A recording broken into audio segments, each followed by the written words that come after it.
Welcome to the class of DBMS. आज हम topic cover करेंगे डेटा मॉडल्स, स्कीमा इंस्टेंसेस और लेवल ऑफ एब्स्ट्रैक्शन।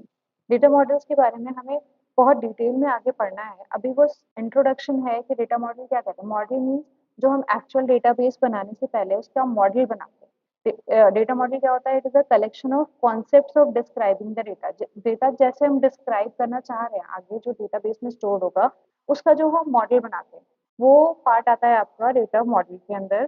कैटेगरी कितनी कौन कौन सी होती है डेटा मॉडल्स की? पहली कैटेगरी हाई लेवल या कंसेप्चुअल डेटा मॉडल।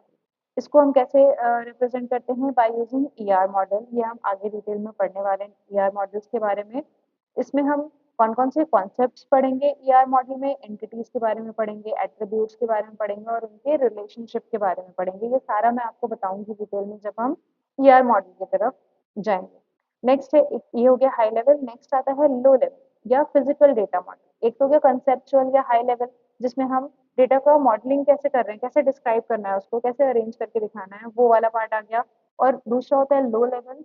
उसमें क्या आता है? Actual data storage. मतलब एक तो हम जैसे दिखा रहे हैं उसको, दूसरा वो एक्चुअली कहाँ स्टोर है। जैसे कंप्यूटर पे हमने स्टोर किया है तो वो कैसे कैसे स्टोर किया है, कहाँ पे किया है, वो जो मॉडल मतलब वो पार्ट जो होता है उसको हम कहते हैं लो लेवल या फिर फिजिकल डेटा मॉडल। और इनके एक होता है रिप्रेजेंटेशनल डेटा मॉडल। उसमें क्या आता है? जैसे नेटवर्क वाला मॉडल हो गया, हायरार्किकल हो गया। नेटवर्क जैसे हम ग्राफ के थ्रू रिप्रेजेंट करते हैं डेटा को, तो ये क्या है? ये रिप्रेजेंटेशनल डेटा मॉडल है। ये भी एक तरह का डेटा मॉडल है। जैसे ईआर डायग्राम्स के थ्रू किया, उसको हमने कह दिया हाई लेवल है। जो एक्चुअल स्टोरेज दिखाया वो लो लेवल है। रिप्रेजेंटेशनल क्या है? ग्राफ के थ्रू करा या फिर किसी हायरार्की में कर लिया। तो इस तरह का जो रिप्रेजेंटेशन होगा उसको हम कहेंगे रिप्रेजेंटेशनल डेटा मॉडल। तो ओवरऑल डेटा मॉडल्स को हम 3 पार्ट में पढ़ने वाले हैं। ठीक है। नेक्स्ट आता है हमारा, एक एक करके ये पूरा जो डेटा मॉडल है ना आपका, ये आपका डेटाबेस के सिलेबस में कवर होता जाएगा। नेक्स्ट टॉपिक है आपका स्कीमा और इंस्टेंस। इसमें क्या डिफरेंस है? ये क्या है? डेटाबेस का जब भी हम डेटाबेस क्रिएट करने जाते हैं तो हम एक लॉजिकल स्ट्रक्चर बनाते हैं डेटाबेस का। जैसे मान लो स्टूडेंट होगा हमारा, उसकी हम टेबल बनाएंगे तो उसके अंदर कौन कौन सी चीजें रखेंगे? उसका नाम होना चाहिए, उसका रोल नंबर होगा एंड सो ऑन। तो ये जो हमने बनाया ना, इसी को हम स्कीमा कहते हैं। जो हमने लॉजिकल व्यू बनाया, जैसे डेटाबेस कंसिस्ट कर रहा है कोई भी इंफॉर्मेशन किसी कस्टमर की या किसी के अकाउंट की या उनके बीच में क्या रिलेशन है, ये सारा कुछ हम जैसे स्टूडेंट लिया मैंने यहाँ पे, अगर मैंने बोल दिया एक कस्टमर टेबल बनाएंगे हम, एक अकाउंट की टेबल बनाएंगे, एक कस्टमर ने ओपन करके हमने कोई रिलेशनशिप एग्जिस्ट कराई है तो उसका बनाएंगे। तो ये तीनों स्कीमा है। ये देख के मुझे समझ में आ रहा है कि हमारे में ये तीनों एज अ रिलेशन स्टोर्ड होंगे। तो ये लॉजिकल व्यू जो होता है इसको हम कहते हैं स्कीमा। ठीक है। और दूसरा होता है इंस्टेंस। ये किसी डेटाबेस का किसी एक पर्टिकुलर टाइम पे जो एक्चुअल कंटेंट था, यानी अभी मैंने डेटाबेस को देखा, जैसे हम स्क्रीनशॉट लेते हैं तो अभी हमने जो स्क्रीनशॉट लिया है उसमें अभी का कंटेंट दिख रहा है। आप 10 मिनट के बाद हो सकता है कुछ और डेटा एंटर कर दिया हो, या कल आप आके फिर से डेटाबेस को देखो तो हो सकता है उसमें नई टेबल एंटर कर दी हो। तो वो वाला इंस्टेंस कल का होगा, यानी वो वाला स्क्रीनशॉट जो आप तब लोगे वो क्या दिखाएगा? उसमें जो भी मॉडिफिकेशन अब तक कल तक हो चुके होंगे वो दिखने लगेगा उसमें। तो इंस्टेंस क्या कहता है? इंस्टेंस वो होता है जो एक्चुअल कंटेंट होता है किसी भी पॉइंट ऑफ टाइम पे। ये टाइम इंपॉर्टेंट है। किसी पर्टिकुलर टाइम पे जो एक्चुअल कंटेंट है डेटा का, डेटाबेस का, उसको हम कहते हैं इंस्टेंस। ठीक है। ये वैल्यूज के ऊपर वैरी करता है। नेक्स्ट आता है आपका levels of abstraction. Abstraction means क्या होता है? Hiding of data. आपने जावा के कॉन्सेप्ट्स में भी पढ़ा होगा, डेटा हाइडिंग या एब्स्ट्रैक्शन। वो उसी से हम इस डेटाबेस को, उसी टर्मिनोलॉजी को समझेंगे यहाँ पे। यहाँ पे डेटाबेस के रिस्पेक्ट में हम लेवल ऑफ एब्स्ट्रैक्शन की बात कर रहे हैं। पहला जैसे हमने कहा फिजिकल स्कीमा या लॉजिकल स्कीमा, एक्सटर्नल स्कीमा। पहले ये डायग्राम देखो, इसमें हमने पूरे डेटाबेस की व्यू को 3 तरह से डिवाइड कर दिया। एक एक्सटर्नल लेआउट है, एक कंसेप्चुअल है, एक फिजिकल है। ठीक है। अब ये आपको डायग्राम से दिख रहा होगा, ये तो हमारा हो गया एक्चुअल डेटा यहाँ पे स्टोर्ड है। इसका एक फिजिकल स्कीमा है। स्कीमा अभी हम देख चुके हैं कि कैसे कैसे हम इसको डिस्ट्रीब्यूट करते हैं। तो वो एक्चुअल स्टोरेज के ऊपर क्या होता है? फिजिकल स्कीमा होता है। और ये वाले फिजिकल स्कीमा फिर एक होता है लॉजिकल व्यू, जहाँ पे एक्चुअल में काम हो रहा होता है, तो वो होता है कंसेप्चुअल स्कीमा। कंसेप्चुअल स्कीमा के फिर अलग अलग व्यूज होते हैं, यानी इस व्यू को इस व्यू से कोई मतलब नहीं है, दोनों में कोई डिपेंडेंसी नहीं है। फॉर एग्जाम्पल जैसे हम समझो कि हमने आईआरसीटीसी पे कोई डेटाबेस है जो आईआरसीटीसी का है, एक्चुअल डेटाबेस की बात कर रहे हैं हम। तो उसका एक्चुअल डेटा, सारी ट्रेन की इन्फॉर्मेशन, सारी बुकिंग के रिकॉर्ड्स, टिकट की इन्फॉर्मेशन, सब कुछ कहाँ होगी? इस एक्चुअल डेटाबेस में स्टोर होगी। अब किसी के थ्रू, जिसने भी इस डेटाबेस को हैंडल करने के लिए जो व्यू बनाया होगा, उसने ये फिजिकल हो गया।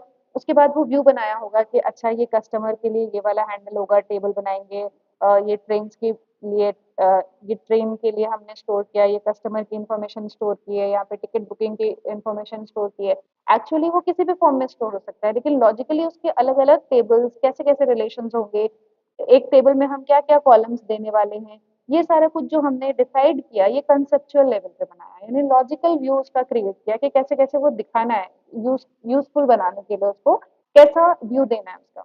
उसके बाद आया एक्सटर्नल लेआउट या यूजर, एंड यूजर का व्यू। वो क्या होता है?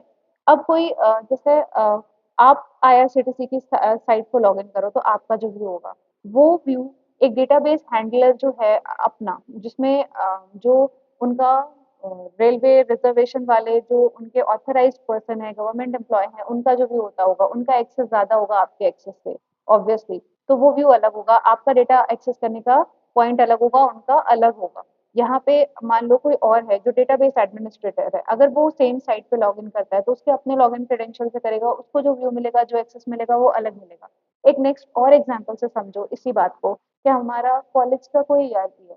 तो कॉलेज की ईआरपी में हम अभी आप मान लो कि एक तो हो गया एडमिन, एक हो गया फैकल्टी, एक हो गया स्टूडेंट। अब तीनों के लेवल एक्सेस करने के अलग अलग होते हैं। जो स्टूडेंट लॉगिन पे डेटा दिख रहा होता है, सेशनल मार्क्स मान लो, तो वो सिर्फ मार्क्स को देख सकता है, लेकिन फैकल्टी क्या है, मार्क्स एंटर कर सकता है, और एडमिन क्या है, उसको मैनेज कर सकता है। तो ये होते हैं लेवल्स ऑफ स्कीमास, होते हैं कि हमने कैसे रिकॉर्ड को डिस्क्राइब किया। जैसे कि कस्टमर का डेटा हमने स्टोर कर लिया, यहाँ पे लॉजिकल स्कीमा क्या बोलता है कि उसका स्कीमा कैसे बनाया, कि कस्टमर का रिकॉर्ड है, उसमें ये चीजें आएंगी, कौन कौन से फील्ड इंक्लूड करेंगे, उस टेबल में हम कौन कौन से एट्रीब्यूट का नाम क्या देंगे, कि कस्टमर आईडी होगा, कस्टमर नेम होगा, या कस्टमर का स्ट्रीट और सिटी, ये चार हमने कॉलम नेम सेलेक्ट कर लिए। ये हम कहाँ डिसाइड करते हैं? लॉजिकल लेवल पे। और एक्सटर्नल लेवल क्या होता है? एप्लीकेशन प्रोग्राम ये सारी इंटरनल डिटेल हाइड कर लेता है, और व्यू क्या दिखाता है सिर्फ एम्प्लॉय का। जैसे मान लो किसी को दिखाना है कि एम्प्लॉय का व्यू देखना है, कि एम्प्लॉय की डिटेल्स, क्या सैलरी दिखाई जाएगी किसी बाहर के इंसान को, इंटरनल कंपनी की? नहीं। तो ये एम्प्लॉय की सैलरी उस व्यू में नहीं आएगी जहाँ पे एक्सटर्नल कोई इंसान देख रहा हो, लेकिन इंटरनल कोई देख रहा हो, एडमिन में देख रहा हो, तो उसको ये सैलरी दिखेगी। तो ये व्यू कैसे हो पाता है? ताकि हम, क्योंकि हम अलग अलग व्यूज प्रोवाइड कर सकते हैं। ये एक्सटर्नल लेवल का है। और हर एक लेवल, एब्स्ट्रैक्शन का मतलब क्या होता है? एक लेवल से दूसरे लेवल के बीच में एब्स्ट्रैक्शन है, यानी हाइडिंग है, हाइडिंग ऑफ डेटा है। तो ये पूरा होता है हमारा लेवल ऑफ एब्स्ट्रैक्शन। जैसे एग्जांपल में देख लो, फिजिकल स्कीमा क्या है? ये अनसॉर्टेड फाइल, जो एक्चुअल फाइल है, स्टोर कर दी हमने, वो हो गया फिजिकल। कंसेप्चुअल, उसी का हमने बनाया कि एक टेबल होगी हमारी स्टूडेंट, जिसमें हम आईडी लेंगे, नेम लेंगे, लॉग इन, एज और सीजीपीए या जीपीए होगा उसका। फिर दूसरी टेबल होगी कोर्स आईडी की, जिसमें आईडी, कोर्स का नेम और क्रेडिट होंगे। इनरोलमेंट एक टेबल होगा जिसमें एसआईडी होगा उसका, दोनों के रिलेशनशिप के लिए हमने ये दोनों चीजें ली हैं, और ग्रेड रखेंगे। अब एक्सटर्नल व्यू क्या है? कि एक व्यू है यूजर का मान लो है, तो वहां पे सिर्फ कोर्स, या कोई ऐसा इंसान है जो कोर्स से रिलेटेड इन्फॉर्मेशन एक्सेस करना चाह रहा है, तो उसको सिर्फ कोर्स की इन्फॉर्मेशन ये वाली टेबल दिखाई। दूसरा इंसान है जो स्टूडेंट है, उसको अपनी इन्फॉर्मेशन एक्सेस करनी है, तो उसको हमने सिर्फ स्टूडेंट वाली टेबल दिखाई है, ये वाली हाइड कर दी, सिर्फ ये वाली दिखाई। पहले को हमने ये वाली हाइड करके सिर्फ ये वाली दिखाई, ये एक्सटर्नल व्यू। तो ये एग्जाम्पल था। आई होप कि पॉइंट क्लियर हुआ होगा कि हम level of abstraction data hiding के लिए यूज करते हैं। हमें जो रेलेवेंट डिटेल जिसको दिखानी होती है, उसको वो ही व्यू प्रोवाइड करने के लिए हम ये व्यूज क्रिएट करते हैं। और सिक्योरिटी भी इससे मिलती है कि जिसको जिस पे काम करना है सिर्फ उसको उसका ही एक्सेस दें। नेक्स्ट हम पढ़ेंगे डेटा इंडिपेंडेंस, वो भी इसी से रिलेटेड होगा, क्योंकि लेवल्स ऑफ एब्स्ट्रैक्शन है तो हम डेटा इंडिपेंडेंस भी प्रोवाइड करा पाते हैं। So that's all. Next next lecture में हम डेटा इंडिपेंडेंस डिस्कस करेंगे। Thank you.